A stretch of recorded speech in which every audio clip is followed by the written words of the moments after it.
Hello বন্ধুরা, good morning. ওই যে দেখো আমার গুবলু ঘুমোচ্ছে এখন। আর বড় ছেলের জন্য আজকে একটা স্পেশাল খাবার বানিয়ে দিচ্ছি, ওর ফেভারিট খাবার, সেটা হচ্ছে পোলাও। ও প্রায় দিনই বলে যে মা পোলাও বানাও পোলাও বানাও। ওই যে সেই দিনকে চাল নিয়ে এসেছিলাম না, সেই কি করলাম, ফ্রাইড রাইস করলাম, সেই চাল একটু ছিল, একটু বলতে অনেকটাই চাল ছিল, 600 মতো চাল ছিল। দিয়ে ওই চালটার মধ্যে থেকে আমি ভাবছি যে বড় ছেলেকে এবার পোলাও করে দেবো, কারণ সকালবেলা ভাত খেতে চায় না, প্রত্যেক দিন রুটি, রাত্রেবেলা তো রুটি খায়, আবার সকালে রুটি, রাতে রুটি, এমনি রোগা, তারপরে আবার রুটি খায়, ভাত খেতে পছন্দ করে না। সকালবেলা ওর আলু সিদ্ধ ভাত ভালো লাগে না, আলু সিদ্ধ ডিম ভাজা করে দিই, তরকারি থাকে, তাও খায় না ভাত। তার থেকে বরং হচ্ছে চাল কটা আছে, ওটা প্রত্যেক দিন ওকে একটু একটু করে পোলাও বানিয়ে দেবো।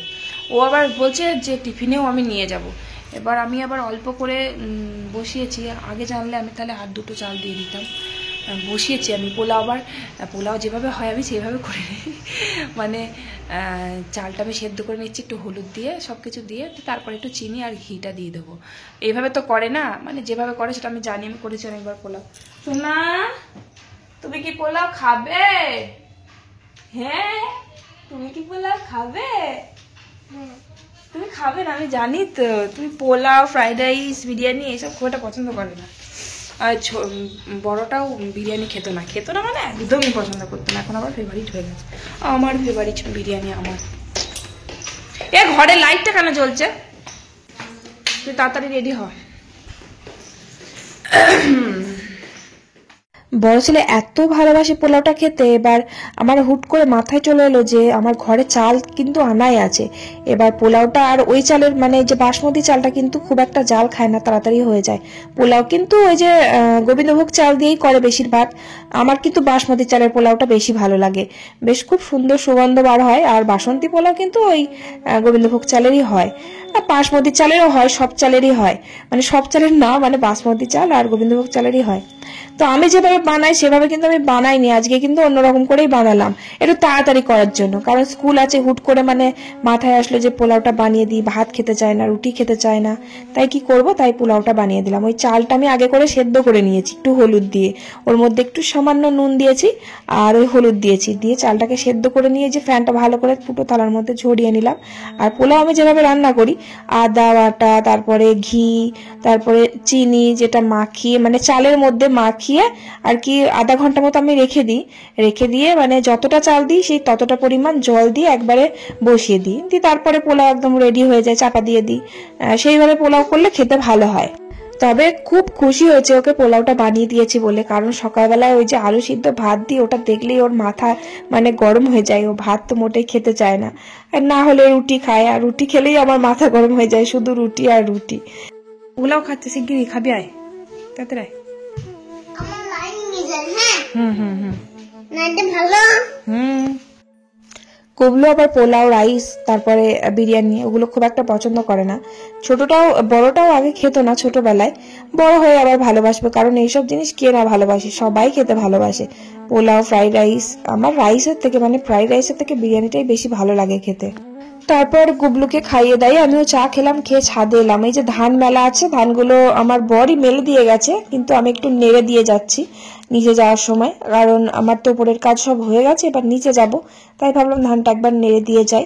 আর বারবার তো ধান নাড়তে খুব অসুবিধা হয়ে যায়, ছাদে বারবার আসা হয় না, নিচে তো রোদই হয় না, তা না হলে রোদ নিচে থাকলে পরে ধান তাড়াতাড়ি হয়ে যায়। গরমকালে আর ছাদে দিতে হয় না, তখন আবার উঠোনে রোদ হয়, আর যা গরম, মানে সে কাঠ ফাটা গরম হয়, উঠোনে যেটুকু রোদ হয় শুকিয়ে যায় ধান, 2-3 হোক না হোক 3 দিনে তো শুকায়।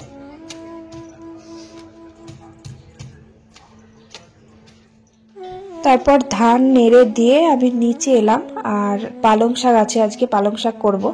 এই শীতকাল মানে পালং শাকটা আমাদের বাড়িতে ডেলি হয়, কারণ আমার শ্বশুর মশাই পালং শাক দিয়ে খুব ভালো করে ভাত খেতে পারে, তা না হলে একদমই ভাত খেতে পারে না। পালং শাকটা থাকলে খুব ভালো ভাত খায়, আর এমনিতেও না আমারও খুব ভালো লাগে, জানো, ওই পালং শাকটা প্রত্যেকদিন হলেও খুব ভালো লাগে খেতে। মানে শাক জিনিসটা আমি খুব পছন্দ করি, যে কোনো শাকই হোক না কেন, শীতকালে তো পালং শাক সবাই ভালোবাসে, কিন্তু রোজ রোজ ভালো লাগে না, কিন্তু আমার শ্বশুর মশাই যে খেতে খুব ভালোবাসে, তাই কালকে বাজার থেকে আমার বর এনেছিল, কালকে করা হয়নি, তো পালং শাকগুলো সব চিকের মধ্যে ভরে মানে পলিথিনে ভরে ফ্রিজে রেখে দিয়েছিলাম। তো বেশ কচি আছে শাকগুলো, খুব ভালো।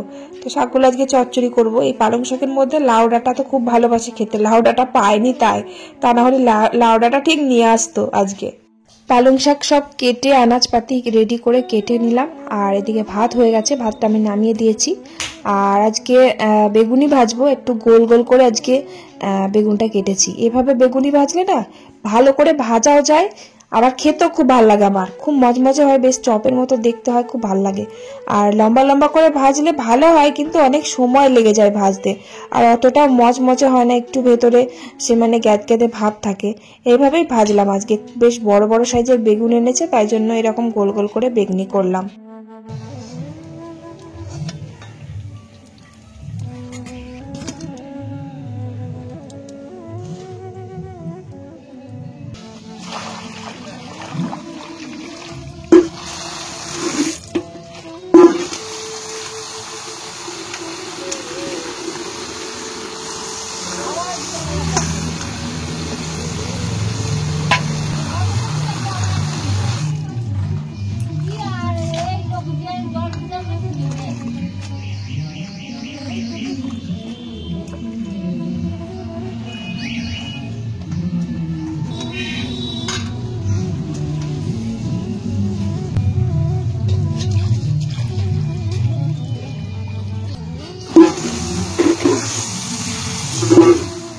কাকিমাদের যে কলটা আছে না, একদম উঠোনের সামনে আছে, ওই কাকিমাদের কল থেকে আমি পালং শাকগুলো সবজিগুলো ধুয়ে নিয়ে আসি। প্রত্যেকদিন 10টার সময় 11টার সময় জল দেয়, 10টা বেজে গেছে, তাই ভাবলাম যে শাকগুলো ধুয়ে নিয়ে আসি বেশ ভালো করে। আর খুব বালি কিচকিচ করছিল, পালং শাকে তো বালি থাকেই, তাই ভাবলাম কল থেকে ধুয়ে নিয়ে আসি। আর আমাদের কল তো তোমরা দেখেইছো, একদম পিছনে কুয়ো আছে যেখানে, সেখানে। তো শাকগুলো ভালো করে ধুয়ে নিয়ে এসে পালং শাকটা বসিয়ে দিলাম, বেগুনিগুলো ভেজে নিলাম, তারপরে পালং শাক চচ্চড়িটা বসিয়ে দিলাম। এবার আমার পালং শাক চচ্চড়িটা এদিকে হবে, আমার কুবলুকে খাইয়ে দিতে পারবো জলখাবারে ভাতটা।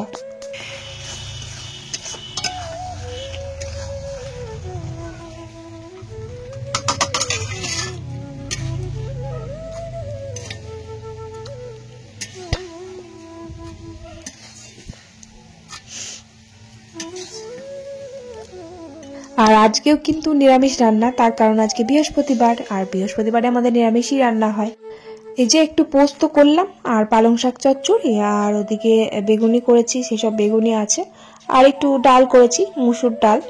তবে আমার কিন্তু এই পোস্তর সাথে ওই কলাইয়ের ডাল খুব ভাল লাগে খেতে, মুসুর ডাল একদমই ভাল লাগে না। কলাইয়ের ডাল আর ওই বেগুনিও খুব ভাল লাগে, বেগুন ভাজাও ভাল লাগে, আবার বেগুনির সাথে কলাইয়ের ডাল দারুণ লাগে, মানে একদম পারফেক্ট খাবার, মানে নিরামিষই আর কি। নিরামিষই সোয়াবিনটাও আমরা করি, কিন্তু সোয়াবিনটা এখন আর খেতে ভালো লাগে না, কেন কে জানে, সোয়াবিন একদম বেকার লাগে খেতে, যেভাবেই রান্না করি একটু ভালো লাগে না। ওর থেকে আলু পটল তরকারি অনেক ভালো লাগে নিরামিষি করলে, ফুলকপি নিরামিষি তরকারি করলে ভালো লাগে। ফুলকপিটা বাড়িতে কেউ খায় না, গ্যাস অম্বল হয় বলে, আমি খুব ভালোবাসি, কিন্তু আমার বর খায়, মাছের ঝোলে দিলে তবেই খায়, তা না হলে একদমই খায় না। যাই হোক, তারপর একটু টক করলাম, আলু বেগুন আর মূলো দিয়ে টক করলাম। ওই যে বললাম না যে বর্ধমানের মানুষ টক ছাড়া চলতেই পারে না, মানে আগে তো ডেলি টক হতো, এখন তো তাও মাঝে মাঝে হয়, প্রত্যেক দিন টক হতো, টক ছাড়া ভাতই খাওয়া যেত না। রান্না বান্না সেরে আমি এই যে দেখো কি কুটকাম কাজে এসে লেগেছি। ওই যে যেখানে পালং শাকের বীজ দিয়েছিলাম কালকে, ওখানে এসে বসে বসে চারি সাইডে লাইন করে রসুনগুলো দিয়ে দিচ্ছি, মানে রসুন গাছ আর কি। এই রসুনগুলো ছাড়িয়ে রেখেছিল আমার বর, মানে বাছাই করে রেখেছিল, যে বড় সাইজের রসুনগুলো ওগুলো মাঠে বসিয়েছে, আর এটা হচ্ছে মাঝারি সাইজ, একদম খুব ছোট না। আমি ভাবলাম বসিয়ে দিই, দেখি চারি সাইডে পালং শাকের যে মাঝখানটা দিয়েছি তার চারি সাইডে দিয়েছি, কিন্তু বেশ লাইন করে দিলাম, একদম লাইন বরাবর দিয়েছি, দেখাই যাক না কেন বেরো হয় কিনা। আর ওই যে পাটকাঠিগুলো নিয়ে আসলাম, ছোট্ট ছোট্ট করে ভেঙে চারি সাইড দিয়ে একদম মানে লাইন বরাবর করে একটা লাইন বানিয়ে দেব, তাহলে আর কি বুঝতে পারবে যেখানে কিছু দেওয়া আছে। দিয়ে দিই, যাই হয় হোক গে, এমনিতেও কেউ পা দেবে না, এটা একদম এক সাইডে আছে।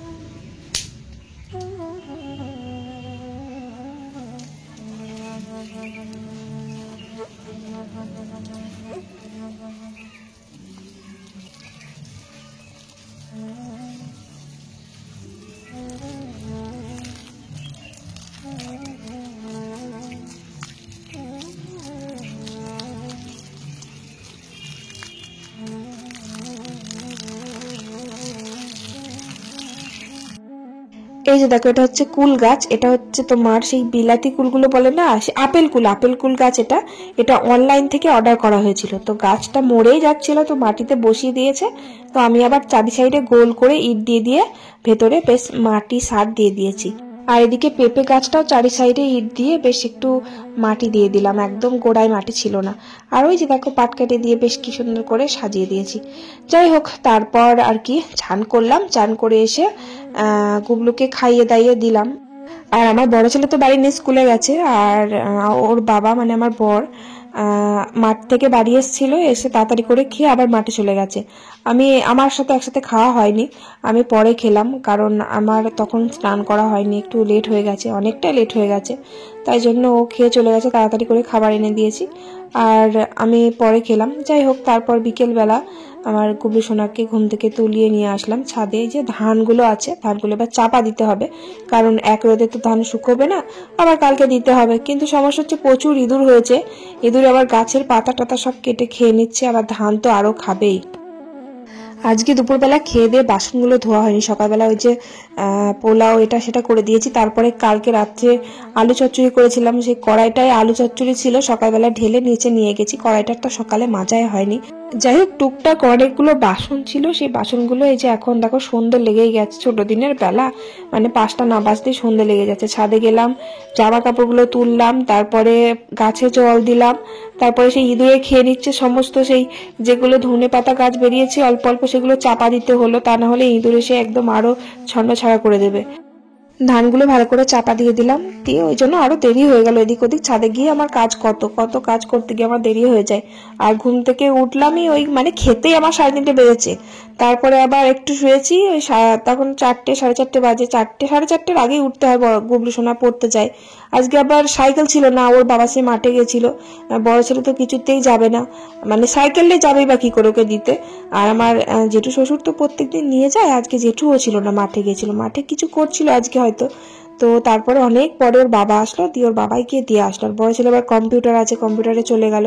ও স্কুল থেকে বাড়ি এসে আবার ভাইকে দিতে যেতে চায় না পড়তে, কারণ এসে খায়, খেতে খেতে দেরি হয়ে যায়, তারপরে আবার কম্পিউটার থাকে। যাই হোক, তো তারপর বাসনগুলো ধুয়ে সন্ধ্যে তো লেগে গেছিল, দিয়ে সন্ধ্যেটা দিয়ে দিলাম। তারপরে হুট করে ওর বাবা আবার 1:30 বাজে তখন দোকান থেকে বাড়ি আসলো, এসে বলছে একটু মাংস এনেছে, মাংসটা রান্না করো। অল্প একটু মাংসটা, ওই 300 350 এরকম হবে। তো মাংসটা তাড়াতাড়ি করে আবার উনি মশলাটা করে এনে দিল, আমি মশলাটা কেটে দিলাম, সব রেডি করে দিলাম, নিচ থেকে মিক্সিতে মশলাটা বেটে নিয়ে আসলো। আর আমি তাড়াতাড়ি করে এদিকে আটাটা মেখে নিলাম। রুটি কিন্তু আমার হয়ে গেছে, মাংসটা হলেই হয়ে যাবে। রুটি আমি ফটাফট করে নিয়েছি। আজকে যে বৃহস্পতিবার, বাড়িতে সেই নিরামিষই রান্না করতে হয়, মানে সারাদিন নিরামিষ খেয়ে রাত্রেবেলা আবার আঁশ খাওয়া। আমার শাশুড়ি মা খায় না, কারণ মায়ের জন্য নিরামিষটা হয়। তাছাড়া এমনি বৃহস্পতিবার আমরা নিরামিষ খেতাম না আগে কিন্তু শনিবারটা পালা হতো, এখন শনিবারও পালে না। সেই বৃহস্পতিবারে মা সে গুরু দীক্ষা নিয়েছে বলে মা খায় না, আমরা খাই। কিন্তু রাত্রেবেলায় আবার সারাদিন খেলাম না, আবার রাত্রেবেলায় নিয়ে আসলো, কি আর করা যাবে। যাই হোক, রাত্রেবেলা ভেবেছিলাম যে মাকেই বলছিলাম, একটু আগে মা এসেছিল ওপরে, মাকে বলছিলাম যে রুটি আর আলু চচ্চড়ি করবো, মাও রুটি খাবে বললো। তা মায়ের আলাদা করে রুটি আমি আগে 2টো করে নিয়ে মাকে দিয়ে এসছি নিচে, তারপরে মাংস সব ঠাকাঠাকি করলাম। আর আমার গুবলু সোনাকে ভাত খাইয়ে দিলাম মাংস দিয়ে, মাংস খেতে খুব ভালোবাসে। আর আমরা যে গরম গরম রুটি দিয়ে গরম গরম মাংস খেয়ে নিলাম। চলো, আজকের ব্লগটা তাহলে এখানেই শেষ করি। ভালো লাগলে অবশ্যই লাইক করে একটা কমেন্ট করে দিও। আজকের মতো tata, bye bye, good night.